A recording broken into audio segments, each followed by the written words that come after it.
Hello everyone, today we're going to look at the audio editor of Octrack. I've created an empty project, there's one sample loaded and it's on track 1. Very basic. Problem is it goes sideways at the end. So what we're going to do about it is, of course you can just place a second trigger, problem solved. But that's not good enough. So let's go in the audio editor. And the first screen that you get is the trim. That's the default screen. And you have 5 different screens in this editor. And you can see at the bottom here is trim, slice, edit, attributes, and file menu. And each of these screens also has a context menu when you press yes. But we get to that in a second. Now, first thing I want to do is get familiar with the controls. So the first row of knobs here, A, B and C, is for setting the start point, the loop point and the end point of the sample. Now what you might have noticed as I'm moving these start and end points and loop points, at the bottom you get 3 numbers. The first one is the sample position. The second one is the calculated tempo, and the third one is the number of bars the sample wants to run at.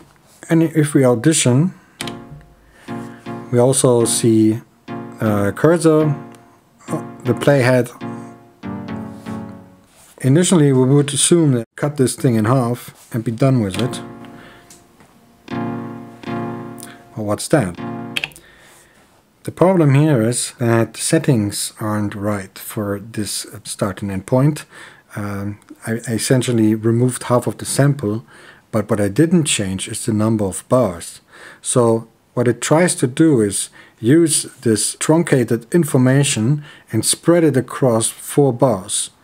Yeah, well, that's not going to work, so it sounds stretched and too slow. So, as we remember, at the bottom you can see it says 4 bars, and you can find this setting in the attribute menu.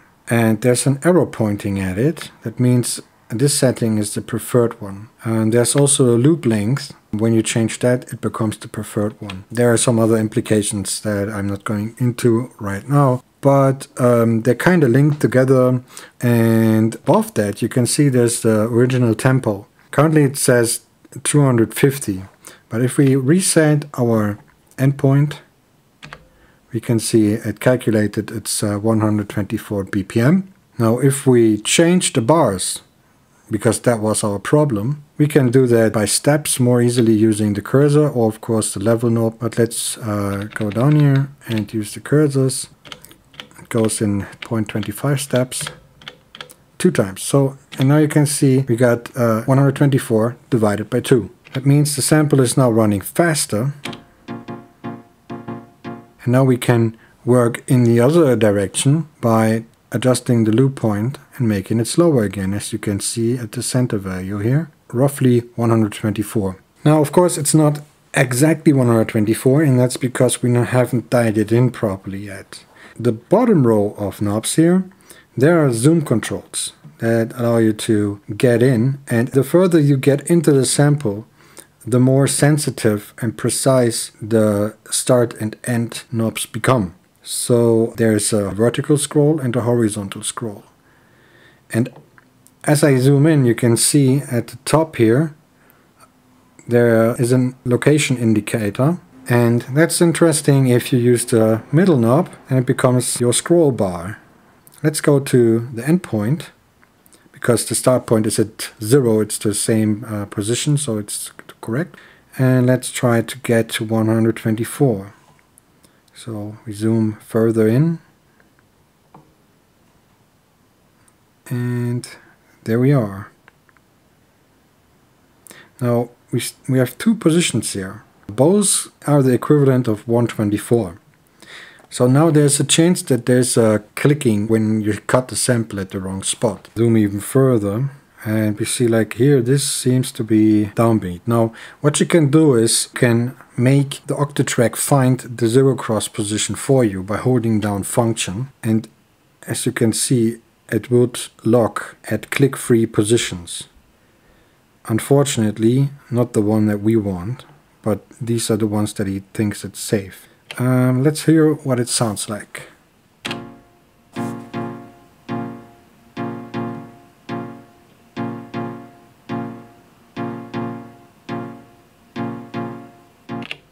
Sounds okay to me. Let's try to use the spot that we think is right and hear that.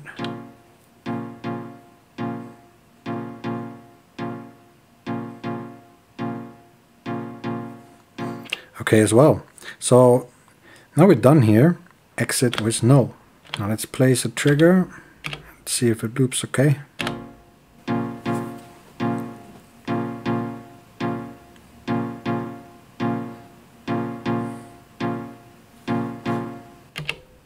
Okay, so that's done. That's how you use start and end points and fix it when it runs too slow or too fast. Let's look at loop points. But first I'm going to show you something cool in context menu of the trim. We saw it briefly at the beginning, and of course there's the standard options that you can also access with the knobs. You can also reset to default. That will remove all your trim settings, and there will be a confirmation menu asking if you're really sure. And what I want to show you is the change view option. If you have a stereo sample, you can look at the left channel, the right channel, or the stereo view. You can see both sides. Okay, now let's look at loop points. Let's go back into the editor. We still got this guy in the middle called the loop point that we can place somewhere. But if we audition, and it ends. The reason is the loop isn't enabled yet. By default, the attribute that controls the looping is off. So we go into attributes, and the second entry says loop mode, and then we can choose between on and ping pong. Let's start with on.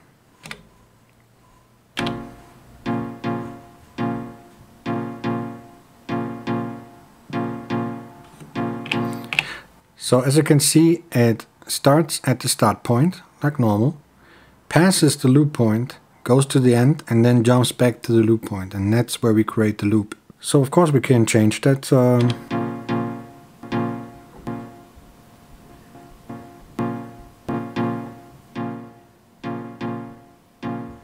We can still hear some clicking, so we got the same problem that we had when we started, and that is finding the correct point. So let's zoom in again and set it here correctly, and now we can see here at the bottom it says L instead of B. So that is the loop length or the loop bars. I'm at 1.0, that means I'm in the middle of the entire thing. So let's audition.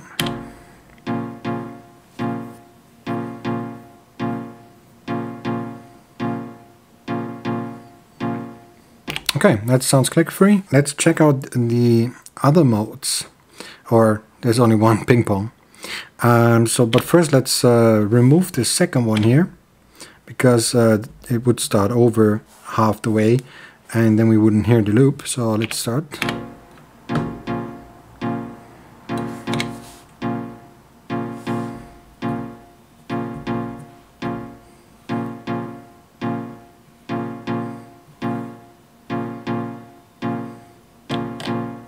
That works. Now let's check out loop mode ping pong.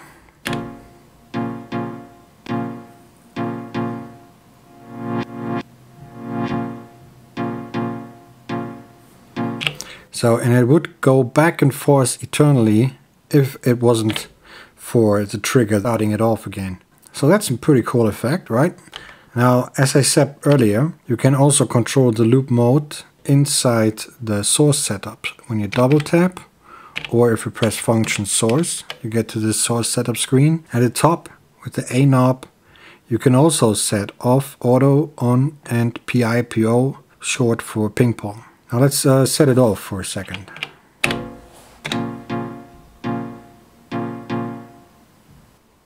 No more looping. So we have to place the second trigger.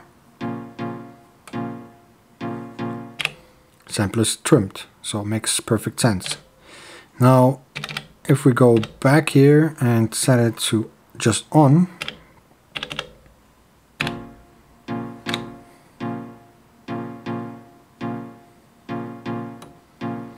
we no longer get the ping pong effect, even though it may seem like this is more important since it's an attribute of this sample. That is because the loop mode here is basically just a preference, but in the end, track settings, the source settings have the final word on what's going to happen. Yeah, that also brings me to how these edits are stored. Currently, these settings, the trim, start point, end point, and so on, they're all linked to this slot and the sample, but not the sample directly. If you would load the same exact sample on a different track, then you have to start all over again, or see it on a positive note, you can make something new.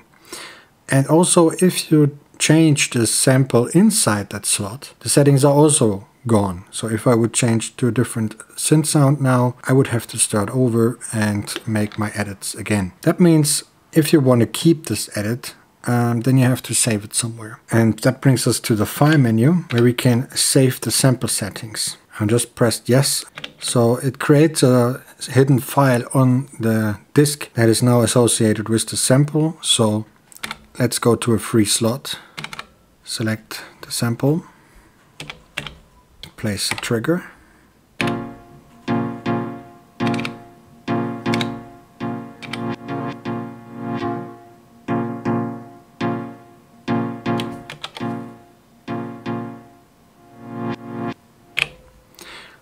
The sample is loaded in a different slot and has all the edits I made for them. Alright, I think I will end it here for today. Thanks for watching. I hope you found this helpful, and if you have any questions, of course, just leave a comment. Tomorrow we will look at the other edit modes. Thanks for watching, and I hope you find this useful. Have fun. I'll see you in the next one.